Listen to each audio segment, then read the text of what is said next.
Senior నాయకుడు కొణతాల రామకృష్ణ. ఆయన ప్రస్తుతం జనసేన పార్టీ ఎమ్మెల్యేగా కొనసాగుతున్నాడు. కానీ ఆయన భజన మొత్తం కూడా తెలుగుదేశం పార్టీ గురించి భజన చేస్తున్నాడు. ఎక్కడ? అది కూడా అసెంబ్లీలో కొణతాల రామకృష్ణ గారు తెలుగుదేశం పార్టీ భజన చేస్తున్నాడు. అయ్యా కొణతాల రామకృష్ణ గారు, అది తెలుగుదేశం పార్టీ మీటింగ్ కాదు, మీ కూటమి ప్రభుత్వం పెట్టుకోవడం అంటే బహిరంగ సభ కాదు, అది అసెంబ్లీ సమావేశాల్లో ప్రజల సమస్యలను లేవనెత్తండి, ప్రజల కోసం మాట్లాడండి, అంతేగాని చంద్రబాబు నాయుడు గారి గురించి, నారా లోకేష్ గారి గురించి, అంతేకాదండు మరి నారా దేవాన్స్ గారి గురించి కూడా అక్కడ భజన చేస్తున్నాడు కొణతాల రామకృష్ణ. మళ్ళీ జనసేన పార్టీ ఎమ్మెల్యే ఆయన. ఒకసారి ఆయన మాటలు మీరంతా కూడా ఒకసారి వినండి. గొప్ప ఒక్క నిమిషంలో అయిపోతుంది అధ్యక్ష. మొన్ననే చూశాను నేను, నా లోకేష్ గారు ఆయన నాకు పోటీ మా ఇంట్లో సభ్యులే అని చెప్పారు. మరి నారా దేవాంశ్ చూస్తే 10 సంవత్సరాల్లోనే చైల్డ్ ప్రాడిగీగా, చెస్లో అయితే ఆయన ఫాస్టెస్ట్ చెక్మేట్ సాల్వర్గా ఆయనకు ఒక బిరుదు కూడా వచ్చింది అధ్యక్ష. వరల్డ్ బుక్ ఆఫ్ రికార్డ్స్లో 2025లో నమోదు చేసుకుని లండన్ వెస్ట్ మినిస్టర్ హాల్లో వారికి అది ప్రదానం చేశారు అధ్యక్ష. అంత చిన్న వయసులో అది రావటం అన్నది సామాన్యమైనటువంటి విషయం కాదు అధ్యక్ష. అదే కాకుండా ఆయన రెండో రికార్డు ఏంటంటే 70th టవర్ ఆఫ్ హనోయ్ అనేసి అక్కడ కూడా 1 నిమిషం 43 సెకండ్లో అది సాల్వ్ చేయగలిగారు అధ్యక్ష ఆ చిన్న వయసులో.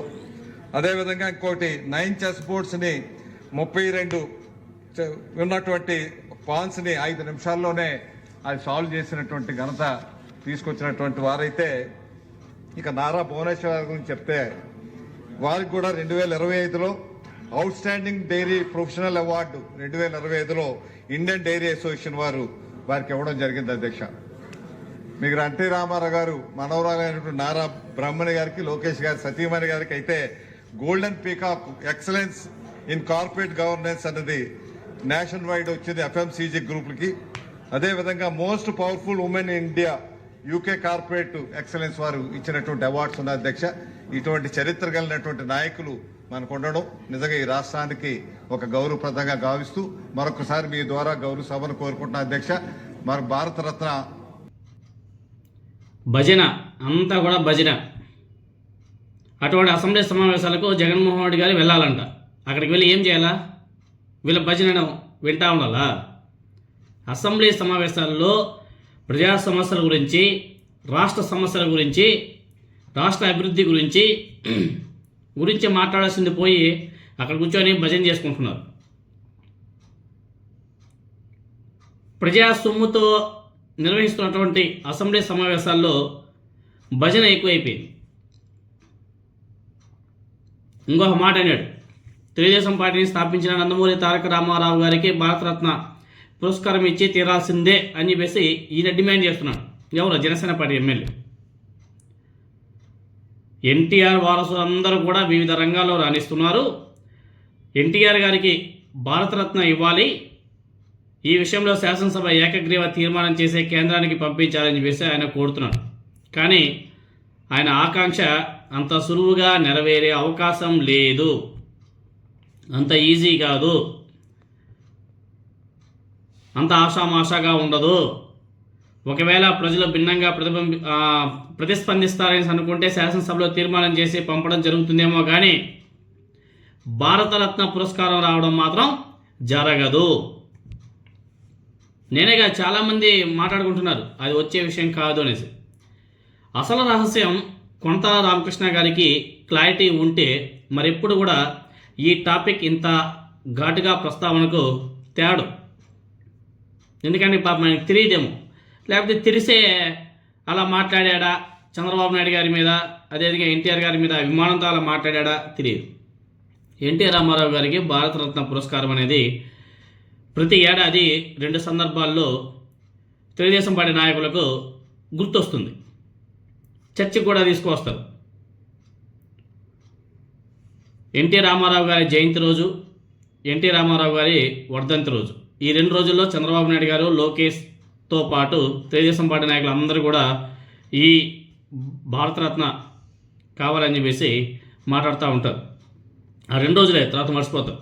ఎనీహౌ, కేంద్రంలో ఎప్పటి నుంచో పురాతన కాలం నుంచి అనేక సందర్భాల్లో తాను చక్రం తిప్పానని చెప్పుకునే చంద్రబాబు నాయుడు గారు నిజంగా ఆయనకు చిత్తశుద్ధి ఉంటే, చిత్తశుద్ధితో ప్రయత్నిస్తే దశాబ్దాలకు ముందుగానే ఎన్టీ రామారావు గారికి భారతరత్న వచ్చి ఉండేది. ఇప్పుడు కూడా చంద్రబాబు నాయుడు గారు కేంద్రంలో అధికారం చెలాయిస్తున్నటువంటి ఎన్డీఏ కూటమిలో రెండో అతిపెద్ద పార్టీకి ఆయన హెడ్. కూటమి కేంద్ర ప్రభుత్వం వద్ద తన మాట నెగ్గించుకోగల చాతుర్యం, బలం రెండు కూడా చంద్రబాబు నాయుడు గారికి పుష్కలంగా ఉన్నాయి.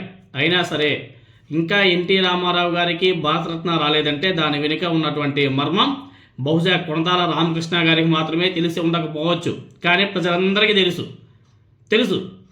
ప్రస్తుతం భారతరత్న గారిని ప్రకటిస్తే ఎన్టీ రామారావు గారికి ఎగ్జాంపుల్, ఒకవేళ కేంద్ర ప్రభుత్వం ఎన్టీ రామారావు గారికి భారతరత్న ప్రకటిస్తే ఎన్టీ రామారావు గారి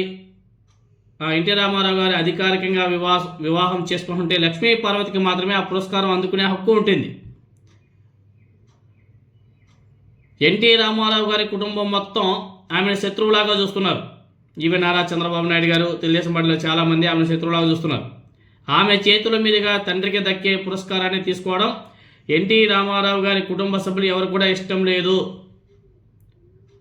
కేవలం అందుచేతనే ఇప్పటిదాకా ఎన్టీ రామారావు గారికి భారతరత్న రాకుండా వారే జాగ్రత్తలు తీసుకుంటున్నారనే ప్రచారం కూడా గట్టిగా వినబడుతుంది ఎప్పటి నుంచో.